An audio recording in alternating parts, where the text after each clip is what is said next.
YouTube. So for those of you that don't know me, I'm a 6 million mastery point Hecarim one trick on the North American server. And recently I've been getting a lot of questions on my stream about what are 3 mistakes that every Hecarim player makes, and what are 3 things that you can avoid doing. So with that being said, today I decided to make a video showcasing the 3. So the first mistake that almost every single Hecarim player makes is that they don't actually stack their Q before ganks. So what you want to do usually is, like, let's say the enemy ball line is here. So a lot of the time, what a Hecarim player is going to do is they're just going to run into gank through, let's say, the tri-bush, and then they're going to come in, and then they're going to come like this, and then they're going to go and they're going to WQ, they're going to E and do all these things, right? But the problem is, when you do this, your Q is already on a 4-second cooldown, and it makes it so that if the enemy flashes away, there's a very good chance that they could survive the gank. So that's why something that I actually do a lot is I stack my Q before ganks. So what you're going to want to do is, let's say you want to gank bot and you know that the Krugs are up. You're going to go like this, you're going to drag the Krugs out, and then you're going to finish the Krug with your Q, pop go C, and then come in, and right there you have 2 Q stacks. So what does this do? It reduces the Q cooldown by literally half, increases your Q damage by 10%, and it just makes it so that now the ball lane is infinitely more killable than they were previously. Now you can use the same tip for like mid lane. So like, let's say you want to gank mid, then you would just stack it off raptors like this, and then you'd come in and then you'd gank with Q stacks and see how it's still up. Or let's say you want to go for a top dive, right? You could actually again stack it off raptors like this, or off Krugs, I mean. So you're going to want to do this, and then you come in, you could just like ult on the enemy or do whatever you want to do, but now you have your Q stacks. So this is the first mistake that a lot of people do, is just not stacking their Qs before ganks. Another mistake that a lot of Hecarim players do is they always use their W as part of their combo. So the thing about Hecarim's W is, what it does essentially is it heals you for a percentage of the damage you do and that your allies do within the circle.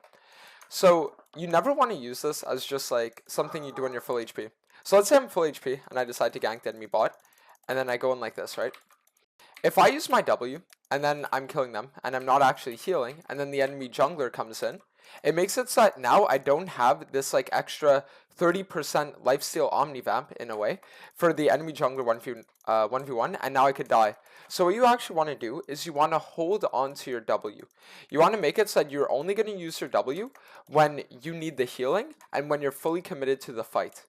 An example of this would be, let's say there's like a skirmish, and you know that there's a guy who's very low HP and you're full HP.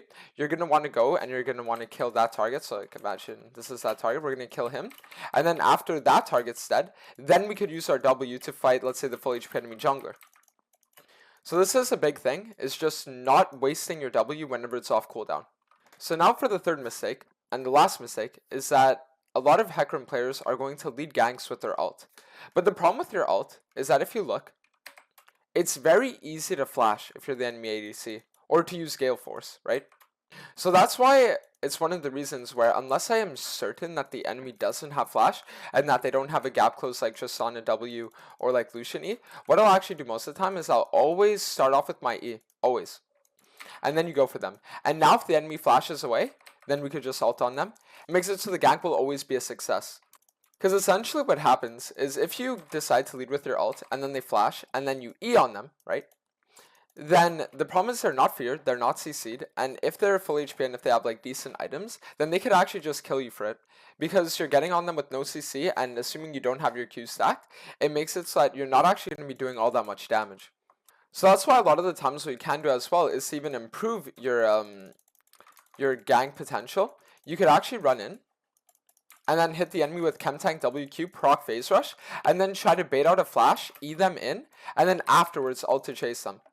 So it would look something like this. You're running in, Chem Tank WQ, and then if the enemy flashes, you just follow them with E, and then you follow them with R. So what that does is it makes it so that even if it's an ADC that builds Gale Force, or even if it's like an ADC that has a gap close, no matter how many dashes they have, you always have a gap close for it. So with that being said, I hope you enjoyed the video. If you did, be sure to leave a like, sub if you haven't already, and if you want me to do a part 2 of this series, because there are more mistakes than that, trust me. Like, I've done a lot of coaching, I've watched a lot of gameplay, and that's just the tip of the iceberg. If you guys want to see a part 2, be sure to comment for that. And if it gets enough, then we will do a part 2. But hope you have a great rest of your night. Thank you for watching, and I'll see you for the next one.